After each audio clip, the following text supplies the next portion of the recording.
Bienvenue dans Face à l'Union, l'émission où nous proposons des questions, où nous posons des questions, j'y arrive, sans détour pour éclairer nos concitoyens.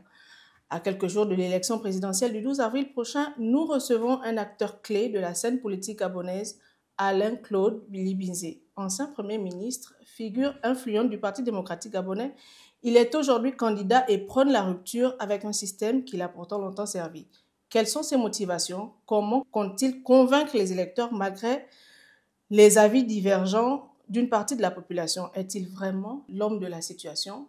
Monsieur Alain-Claude Bilibinze, bienvenue sur Face à l'Union. Bonjour madame, merci. Vous êtes candidat à la prochaine présidentielle. Quelles sont vos motivations? Un homme politique qui se respecte réfléchit à ce qu'il a proposé pour son pays. Et je pense que mon parcours politique, d'abord dans l'opposition au système, parce qu'on retient toujours que j'ai été Premier ministre, mais je n'ai pas commencé par cela. J'ai été leader étudiant avec des difficultés que j'ai connues. J'ai été acteur de l'opposition avec les hauts et les bas avant de devenir une personnalité influente du parti au pouvoir. Et donc, j'ai des projets, j'ai des choses à proposer pour mon pays. J'ai une expérience, un parcours, et je suis allé au contact des Gabonaises et des Gabonais. Et je pense que le moment est venu pour que j'exprime ce que je pense, quelle est ma vision du pays. Et c'est une vision que j'ai forgée depuis de longues années. Et il est temps aujourd'hui de la proposer aux Gabonaises et aux Gabonais. Alors, avant l'avènement du 30 août de 2023, avez-vous aspiré à la magistrature suprême? Je me suis engagé en politique pour offrir le meilleur à mon pays, d'abord le meilleur de moi-même. Et un parcours politique, lorsqu'on arrive à un certain nombre de responsabilités, il est normal d'avoir des ambitions pour son pays. J'y ai pensé. Avais-je l'opportunité de l'exprimer? J'étais dans un parti politique, le PDG, avec un chef, et ce chef est aux responsabilités. Chacun tait donc ses ambitions. Lui n'étant plus là, j'exprime clairement mes ambitions, et personne aujourd'hui n'est surpris, en réalité, que je me présente candidat à l'élection présidentielle. Je pense qu'Ali Bongo lui-même, là où il se trouve, sait que dans ma tête, et lui le savait également, que le jour où il ne serait plus là, je serai candidat. L'actuel président de la transition le sait également. Donc, ça ne surprend personne. Nous avons suivi un peu toutes les récriminations faites à l'équipe en charge de la transition. Toutes ces récriminations sont-elles la raison de votre engagement? Je viens de vous indiquer que mon engagement, il est bien antérieur à cela.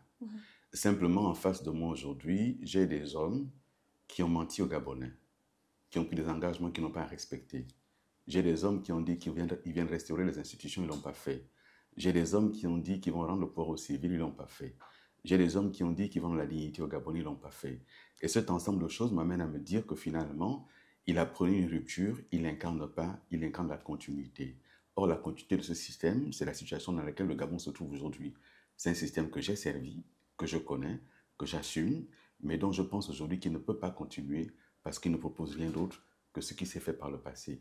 Et cette campagne qui est menée aujourd'hui par le président du CTRI, vous enlevez simplement sa photo, vous mettez celle d'Ali Bongo, c'est la même campagne. Pourquoi le dites-vous? Avec les mêmes acteurs, mais regardez vous-même cette campagne. Les acteurs sont les mêmes, les affiches sont quasiment les mêmes, l'iconographie est la même, les scènes sont les mêmes, les artistes qui pressent sont les mêmes, et les discours sont les mêmes. Peut-être parce que ces personnes se retrouvent dans le discours qu'ils proposent, dans le message qu'ils proposent. Très bien, mais ces personnes se retrouvaient hier dans Ali Bongo, alors quel est le changement? Peut-être au niveau des offres qu'ils proposent justement. Vous connaissez une offre qui propose là, qui est différente de ce qu'Ali Bongo a proposé? Il y a que les Gabonais, que vous connaissez peut-être mieux que moi, pour avoir été Premier ministre, les Gabonais ne demandent pas peut-être beaucoup de choses. Qu'il y ait la route, qu'il y ait des hôpitaux complètement réaménagés. À propos de route, madame, vous êtes journaliste, il a dit qu'il a bitumé 1950 km de route. Avez-vous vérifié où sont ces kilomètres de route? Non, ça n'existe pas. Et donc, quand on est à la tête de l'État, on ne fait pas ça. On ne peut pas dire une chose qui n'est pas prouvable, démontrable. Vous êtes journaliste, dites-moi quelles sont les tronçons de route qui ont été bitumés en 19 mois. Dites-moi, c'est quel village qui a été impacté par cela? Dans quelle province? Dites-le-moi, ça n'existe pas. Et donc, dès cet instant-là, on ne peut pas continuer avec une stratégie de manipulation d'opinion en donnant comme ça des chiffres que personne ne peut vérifier, mais comme nous disent les tronçons de route qui ont été bitumés. Et c'est cela, la rupture que je prône. Arrêtons de dire ce qui n'est pas et disons enfin la vérité aux Gabonais. Comment allez-vous procéder justement? Vous proposez la rupture. Quelle est la recette miracle que vous proposez pour un nouveau Gabon? D'abord, pourquoi parlez-vous de recette miracle? La recette miracle n'existe pas. Il y a l'expérience de ce que nous sommes, de ce que nous avons été.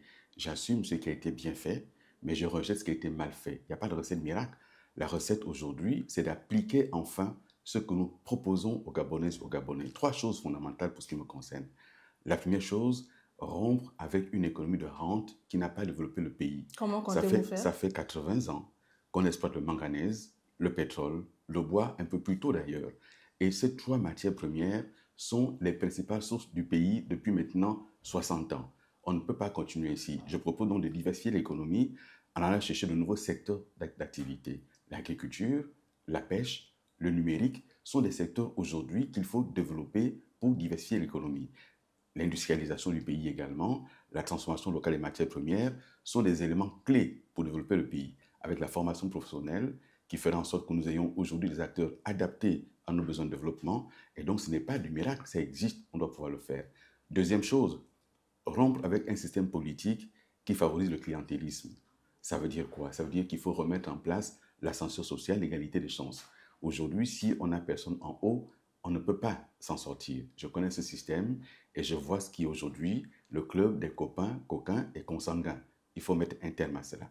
La troisième chose, l'état de droit, les libertés publiques, la question de la justice qui doit être indépendante. Donc, ce sont des éléments concrets. Et enfin, à propos de la question de la justice, comment justement comptez-vous mettre en œuvre ce point pourtant important? Mais d'abord, j'estime que le président n'a plus à présider le Conseil supérieur de la magistrature. Il faut que la justice soit totalement indépendante, elle ne soit plus sous influence des acteurs politiques, qu'elle ne reçoive pas ses instructions. Quand vous avez un président qui vous dit qu'il connaît un dossier d'instruction, il viole le secret de l'instruction. Quand vous avez un président qui vous a dit que lui, à un moment donné, il a fabriqué les preuves pour mettre les gens en prison, c'est très grave. Ça veut dire qu'aujourd'hui, on a une justice qui n'est pas indépendante, il faut la rendre indépendante. Et je voulais dire, madame, que moi, je me suis engagé en politique en tant que fils de prolétaire. Et lorsque je parcours le pays, je rentre dans les maisons et je vois la pauvreté des gens. Et j'estime aujourd'hui que nous ne pouvons pas faire de politique en tirant des plans sur la comète alors que la situation des Gabonaises et des Gabonais aujourd'hui est dramatique. Il faut donc remettre la politique au cœur de nos préoccupations, d'abord la question du social. Et c'est pour cela que je propose trois éléments clés. Accompagner les jeunes en quête d'emploi par l'octroi d'une indemnité premier emploi, de sorte que cet enfant qui est sorti de formation reçoive 80% de la dernière bourse qu'il a perçue.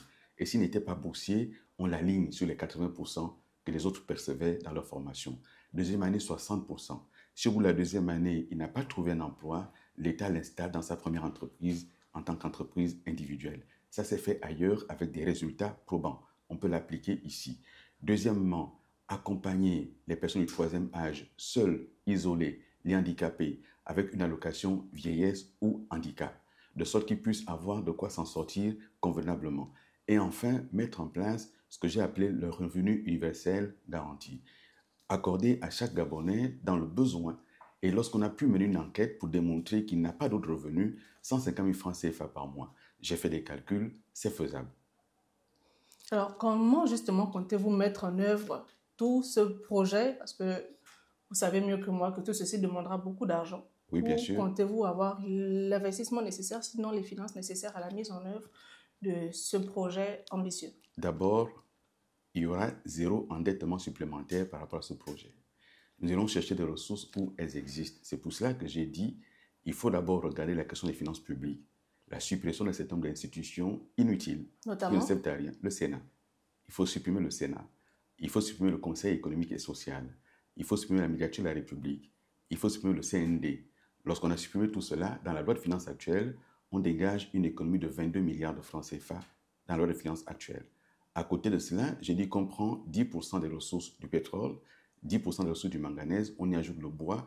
En totalité, nous sommes autour de 280 et quelques milliards de francs CFA, ce qui permet, en donnant à chacun 150 000 francs CFA par mois, de sortir 160 000 Gabonais de la pauvreté automatiquement. C'est faisable sans endetter l'État. Nous avons calculé sur la base de la loi de finances actuelle, sans aller chercher autre chose, même pas alourdir les impôts. Donc voilà ce que nous avons fait et nous allons les détailler auprès des Gabonaises et des Gabonais qui le comprennent parfaitement bien. Dès qu'il s'agit de s'occuper des pauvres, on vous dit qu'il n'y a pas d'argent. Mais quand il s'agit d'octroyer des primes à ceux qui ont déjà des salaires, là on trouve de l'argent. Vous comptez supprimer les primes alors? Je n'ai pas dit cela. Je dis qu'il faut pouvoir rééquilibrer. Lorsque vous avez 160 000 personnes qui acquièrent maintenant un revenu, vous dynamisez l'économie.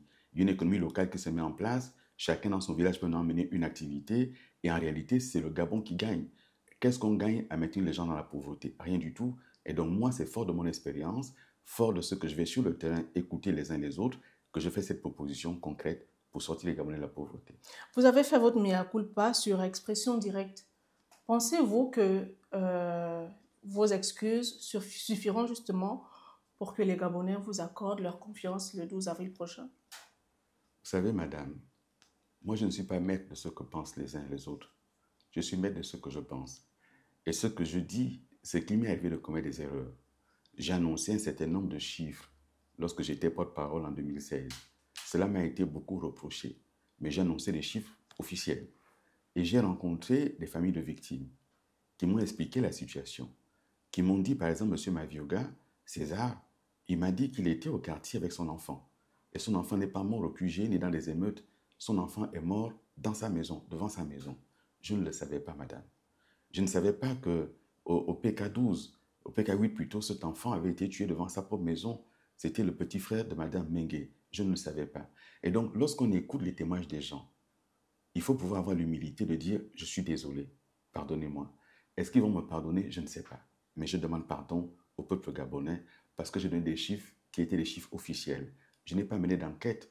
Je n'étais pas en responsabilité pour mener des enquêtes. Est-ce que cela changera quelque chose? Je n'en sais rien. Mais ça change une chose en moi, déjà. C'est de pouvoir me soulager ma conscience en demandant pardon aux Gabonaises et aux Gabonais. Oui, mais il n'y a pas que l'événement de 2016 qui reste gravé dans la mémoire. Il y a aussi eu le drame d'Esther Miracle qui reste aussi. Et qu'est-ce que j'ai à voir dans le drame d'Esther Miracle? Vous étiez Premier ministre à l'époque et donc certains estiment que toutes les failles constatées auraient pu être corrigées. Mais madame, j'ai été nommé Premier ministre le 9 janvier 2023. L'accident d'Esther Miracle intervient le 9 mars 2023. En 2 mois, j'aurais pu corriger les failles d'un système qui était là depuis 60 ans. Ce que j'ai fait, j'ai mené une enquête administrative. Et à côté de ça, une enquête pénale. Un certain nombre de responsables ont été pris et ils sont en prison aujourd'hui. Nous avons déterminé les responsabilités administratives. J'avais pris la résolution à l'époque d'interdire l'élevage de nuit. On a constaté que ce bateau n'aurait jamais dû être autorisé à prendre la mer. Qui a été avant moi aux responsabilités? Qui a donné les autorisations avant moi? Avant d'être Premier ministre, j'étais ministre de quoi? Ministre de l'Énergie. Quel était mon rapport avec Esther Miracle? Il y a eu un ministre des Transports. Il y a eu un directeur général de marine marchande. Pourquoi cherchons-nous systématiquement à accuser ceux qui n'ont rien à voir avec des responsabilités directes ou indirectes? Est-ce qu'avoir été Premier ministre, ça devient une faute dans ce pays? Combien y a-t-il de Premier ministres avant moi? Vous vous souvenez de l'histoire de Gabon Express dans ce pays? Vous saviez qu'il était ministre des Transports à l'époque? Pourquoi ne reproche-t-on pas cela à Mme Missambo à chacune de ses sorties? Elle qui était ministre lorsqu'il y a eu ce drame, cet avion qui n'aurait jamais dû prendre l'air. Pourquoi on ne reproche jamais ça? Et donc, moi, je suis là pour dire aux Gabonais et aux Gabonais la vérité. Et Esther Miracle, j'ai pris mes responsabilités en menant une enquête qui a mené les gens en prison et qui a suspendu d'autres fonctionnaires. Et aujourd'hui, malheureusement, on a autorisé à nouveau la navigation de nuit sans tirer les leçons de ce qui s'était passé. C'est pour cela que, entre autres, je demande qu'il y ait une commission vérité, justice et réconciliation pour que nous sachions ce qui s'est passé dans notre pays et qu'on répare le pays, qu'on cesse comme cela de trouver des boucs émissaires. Je ne serai pas le bouc émissaire de ce qui a dysfonctionné dans ce pays. Êtes-vous prêt à assumer les conséquences de cette commission, les décisions qui seront prises? Mais bien entendu, je n'ai rien à me reprocher, je suis prêt à répondre. Mais est-ce que tout le monde est prêt à répondre? Pourquoi, selon vous, cette commission n'est toujours pas mise en place? Mais parce que ceux qui doivent la mettre en place n'ont pas intérêt. Parce qu'ils savent ce qui s'est passé, parce qu'ils se protègent mutuellement. Et donc, dans ce système où les uns et les autres se protègent, ils ne peuvent pas la mettre en place. Regardez, on m'accuse d'avoir dit qu'il y a eu 8 morts. J'ai donné les chiffres officiels. Mais ceux qui ont dit qu'il y a eu 300 morts, ils sont où? Pourquoi ils n'en parlent plus? Ils sont au gouvernement. Le ministre de la Justice disait qu'il y a eu des charniers. Il est ministre de la Justice depuis bientôt 2 ans. Qu'attend-il pour faire une enquête? Madame Missambo Paulette était là pour dire qu'il y a eu des charniers. Elle est présidente du Sénat, pourquoi elle n'ouvre pas l'enquête? Il y en a d'autres dans ce gouvernement qui en parlaient, pourquoi ils n'en parlent plus? Donc moi, je demande cette commission pour que les Gabonais sachent quelle a été la vérité de toute cette histoire. Alors, vous avez été membre influent du Parti démocratique gabonais. Alain-Claude Billy Bizet, président de la République, compte-t-il travailler aux côtés, avoir à ses côtés certains membres de du Parti démocratique gabonais ou pas? Je ne sais pas si j'ai été plus influent que d'autres personnalités de ce pays dans ce parti. J'ai pris ma part de responsabilité et j'ai rompu avec le PDG. Lorsque j'étais aux responsabilités comme ministre, j'ai travaillé avec tous les Gabonais que j'ai trouvés. Je ne travaille pas uniquement avec ceux qui pensent comme moi. En revanche, celui qui vient faire du militantisme au bureau n'a pas sa place. Celui qui vient faire de la technique a sa place. Et dans tous les partis au Gabon, au PDG, à l'Union nationale ou ailleurs, on a des compatriotes qui sont bien formés, on travaillera avec eux, mais ne viennent pas faire la politique avec l'administration. Alors, parmi les mots qui minent la société gabonaise, il y a l'éducation et la santé. Qu'est-ce que vous avez prévu pour améliorer le système éducatif gabonais? D'abord, le système éducatif gabonais, ce n'est pas seulement construire les bâtiments, ce n'est pas seulement former les enseignants, c'est qu'est-ce qu'on a comme contenu dans cette formation. À quoi formons-nous nos enfants? Est-ce qu'on les forme à s'autonomiser? Est-ce qu'on les forme à entreprendre? Ou est-ce qu'on les forme uniquement à des administratifs? Donc, il y a la question du contenu qu'il faudra examiner. Ce que j'ai prévu, moi, c'est d'abord la question de la réforme de ce système, en mettant en place une équipe d'experts indépendants, gabonais et étrangers, sur la question du système éducatif gabonais, comment le réformer. Et ensuite mettre l'accent sur la formation professionnelle. Il y a eu les états généraux de l'éducation. Vous n'allez pas tenir compte des conclusions des états généraux? Madame, vous savez, nous évoluons, le monde évolue. Les états généraux dont vous parlez, ça fait plus de 10 ans maintenant, je crois. Il faut pouvoir évoluer. S'il y a des choses importantes à maintenir, on les maintient. Mais il n'empêche qu'on peut toujours interroger la société gabonaise, quel genre d'école voulons-nous? Il y a des acteurs de l'éducation nationale qui sont les professionnels de cette éducation nationale, mais les parents existent également. Comment on fait pour déterminer ensemble le contenu de ce que doit être l'éducation nationale et qu'est-ce qu'on enseigne à nos enfants? Il faut interroger la société gabonaise et avancer. Et ensuite, je mettrai l'accent sur la formation professionnelle. J'ai indiqué tantôt sur la question de la réforme de l'économie et de sa diversification, la question de l'agriculture. Est-ce qu'on peut faire l'agriculture sans des lycées agricoles? Je propose dans le projet qu'on en crée dans chaque capitale provinciale pour développer demain l'agriculture. De même que la question de la pêche, nous avons une façade maritime très importante, une surface en mer qui est presque aussi importante que la surface terrestre. On n'a pas d'industrie de pêche, on n'a pas d'armement gabonais. Il faut donc pouvoir se développer dans ces secteurs-là. Oui, nous le ferons. La santé. D'abord, la santé préventive. Nous avons aujourd'hui Libreville et ses environs, c'est des marécages partout. Dès qu'il pleut, tout le monde a le paludisme. Il faut donc faire la prévention en éliminant tous ces vecteurs-là. Et ensuite faire en sorte qu'il y ait la médecine de proximité. Les dispensaires de quartier, il en faut pour cesser d'engorger les centres hospitaliers universitaires où on part parce qu'on a mal à la tête, on part pour un palu. Ça doit être traité dans les dispensaires de quartier avant d'aller aux hôpitaux d'arrondissement. Et ensuite, maintenant, la médecine itinérante. Donc, on a un projet dessus pour accompagner et réformer la CNAMGS avec la politique du médicament. À ce jour, sur une ville comme Port-Gentil, presque 200 000 habitants, sinon plus, vous avez une seule pharmacie qui prend la CNAMGS 80 personnes par jour. C'est un scandale. À Libreville, certaines pharmacies ne servent que jusqu'à midi. Il faut donc réformer la CNAMGS, que l'État joue son rôle, que l'État paye ses dettes, mais toutes ses dettes, pour permettre à cette caisse de pouvoir soulager les populations gabonaises. Justement, à propos de la dette, comment l'État pourrait éponger la dette qui l'accable aujourd'hui? Déjà, en n'accroissant pas l'autre dette. Aujourd'hui, vous avez une dette, on nous la cache, hein, on dit 850 000 milliards. Très bien, mais ce n'est pas de cela qu'il s'agit. 8 500 milliards, pardon. Ce n'est pas de cela qu'il s'agit. Il s'agit de faire en sorte que la question de la dette, c'est d'abord, nous nous sommes endettés pourquoi? Tout pays qui veut se développer doit pouvoir s'endetter. Le sujet n'est pas l'endettement. Le sujet, c'est pourquoi nous sommes endettés et qu'est-ce qu'on a fait de cet argent. Lorsque je parle de la commission Vérité, Justice et Réconciliation, cette question de l'endettement de l'État en fera partie. À quoi cette dette a-t-elle servi? Qui en a profité? Pourquoi on n'a pas les réalisations? Il faut interroger cela. Et après, dans mon programme, l'axe numéro 1, c'est la question des finances publiques. Pour avoir un élément clair sur les finances publiques et nous asseoir avec les bailleurs de fonds, comment on fait pour rééchelonner la dette, pour regarder de quelle manière on se donne des marges de manœuvre et revenir aux indicateurs de performance auxquels nous avons souscrit au niveau de la CEMAC, c'est-à-dire ne pas dépasser 70% du taux d'endettement au niveau du rapport avec notre PIB. C'est possible avec le niveau de ressources financières qui reste encore, qui est insuffisant au Gabon? Vous pensez que c'est possible? Non, madame, les ressources financières ne sont pas insuffisantes. C'est l'exécution du budget. Est-ce que nous arrivons à collecter l'impôt qui est prévu dans la loi de finances? Est-ce que nous arrivons à exécuter ce qui est prévu? C'est d'abord cela. Ça veut dire quelles sont nos ressources, quelles sont nos dépenses et comment on équilibre cela. Et après, si on n'a pas suffisamment de ressources, il y a toujours la question des ressources d'emprunt. Or, ce qui se produit depuis des années et des années, c'est que notre budget n'est équilibré que par l'emprunt. Ça veut dire que nous empruntons aujourd'hui pour financer le fonctionnement. Et cela n'est pas normal. Il faut pouvoir emprunter pour financer l'investissement et fonctionner avec nos ressources propres sans aller chercher des emprunts pour payer les salaires. Aujourd'hui, chaque fin du mois, l'État doit emprunter auprès des banques locales pour compléter de quoi payer les salaires. Il faut sortir de ce cercle vicieux pour arriver à un cercle vertueux pour un endettement efficace qui aille vers le développement, c'est-à-dire l'investissement. Alors, Alain-Claude Billy-Bizet, en 2025, c'est aussi l'énergie au Gabon, l'eau et l'énergie. Vous avez été ministre de l'énergie et parmi les projets que vous avez portés, il y avait le pied-pal. Et aujourd'hui, il y a encore ces Gabonais qui n'ont pas l'eau dans les robinets. Qu'est-ce que vous proposez justement?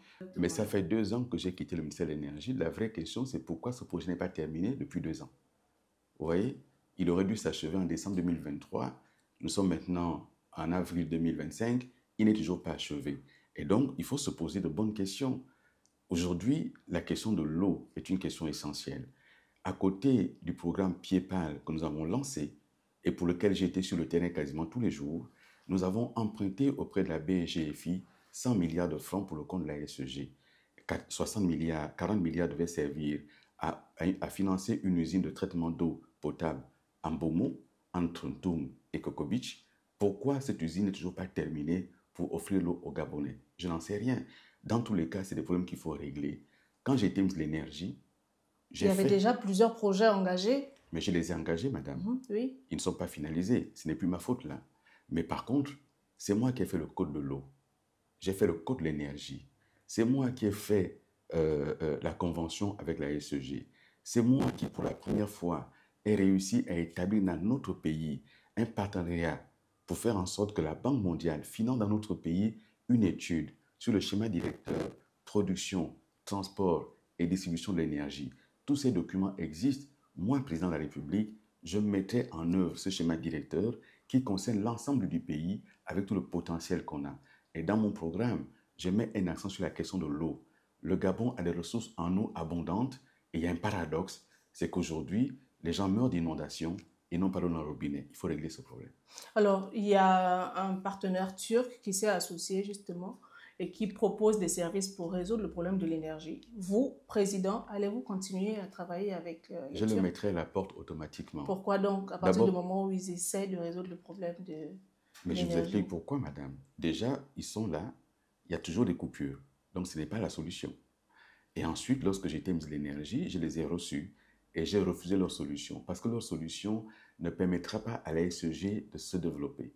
Nous avons aujourd'hui au sein de la SEG des besoins de financement de 400 milliards de francs. L'État doit plus de 100 milliards de francs à la SEG. Les particuliers doivent plus de 100 milliards de francs à la SEG. Il faut donc aider la SEG déjà à faire du recouvrement sur ce qui lui est dû. Première chose. Deuxième chose, au lieu de faire la Cité de la démocratie à 260 milliards de francs CFA, on prenait cet argent, s'il existe, pour financer la SEG, pour soulager les populations gabonaises. Qui va habiter la Cité de la démocratie? C'est un investissement inutile. Ali Bongo a eu tort de détruire ce qui existait. Celui qui est là a tort de faire cet investissement alors qu'on n'a pas d'hôpitaux, qu'on n'a pas d'université, qu'on n'a pas d'école. Il faut investir intelligemment. Et donc, moi, Kapaorochip, je les mettrai automatiquement à la porte et je mettrai à disposition de la SEG les ressources suffisantes. Mais à côté de cette question de la SEG, il va falloir interroger la question des actionnaires privés de la SEG. Jusqu'à présent, on n'interroge que l'État. Mais quid des actionnaires personnes physiques et personnes morales qui ont pris des participations à la SEG et qui aujourd'hui laissent l'État seul investir? Vous comptez faire un nettoyage? Bien entendu. Mais l'actionnaire qui ne répond pas, il devra partir. Il faut recapitaliser la SEG, faire une augmentation de capital. Celui qui ne suivra pas, le phénomène naturel de l'éviction fera en sorte qu'il s'en aille. On ne pourra pas continuer à faire peser sur l'État et donc sur le contribuable l'investissement seul au niveau de la SEG alors qu'il y a des partenaires privés, personnes morales et personnes physiques. Alors, M. Alain-Claude, vous êtes candidat à la présidentielle. Il y a des Gabonais qui vous regardent. Quel message avez-vous à adresser à ces personnes qui devront choisir le candidat que vous êtes au soir le 12 avril prochain? Je suis candidat pour en finir avec un système qui n'a pas aidé notre pays à se développer. Je ne parle pas des hommes, je parle du système. Les meilleurs des hommes que vous prenez, vous les mettez dans un système frelaté, il n'y aura rien de bon qui en sortira. Ce système est mauvais. Omar Bongo, qui l'a créé, en a fait le bilan. Il a dit, Dieu ne nous a pas donné le droit de faire du Gabon ce que nous sommes en train de faire. Il a fait le bilan de son système et il fallait en finir avec ce système-là. Il a survécu. Aujourd'hui, il faut l'arrêter. Et je déplore que ceux qui ont fait le coup d'État aient finalement chaussé les bottes de ce même système et n'iront nulle part avec ça. Donc il y a d'un côté le choix entre la continuité qu'incarne le président de la transition et la rupture que je propose. Je ne propose pas une rupture pour rompre, je propose une rupture pour une nouvelle espérance, pour un nouvel horizon. Tournons le dos au passé, orientons-nous vers l'avenir, en prenant toutes les leçons du passé pour nous orienter vers un avenir qu'on construit tous ensemble. C'est le message que je passe. Je sais de quoi je parle. J'ai servi ce système, je ne le renie pas. J'y ai été. J'en connais les forces et les faiblesses. Et hélas, les faiblesses sont plus importantes que les forces. Il faut en finir avec ce système. Voilà ce que j'ai à dire. Merci, monsieur Alain-Claude Billy-Bézé, d'avoir répondu à l'appel de l'Union. Merci de vous être prêté aux questions. Bonne chance pour la suite. Merci, madame. Bonne chance à vous. Merci. Les Gabonais voteront le 12 avril prochain. Croyez-vous en sa capacité à incarner la rupture qu'il promet? Le débat est ouvert. Continuez à suivre Face à l'Union pour décrypter ensemble les enjeux de cette élection cruciale. À très bientôt.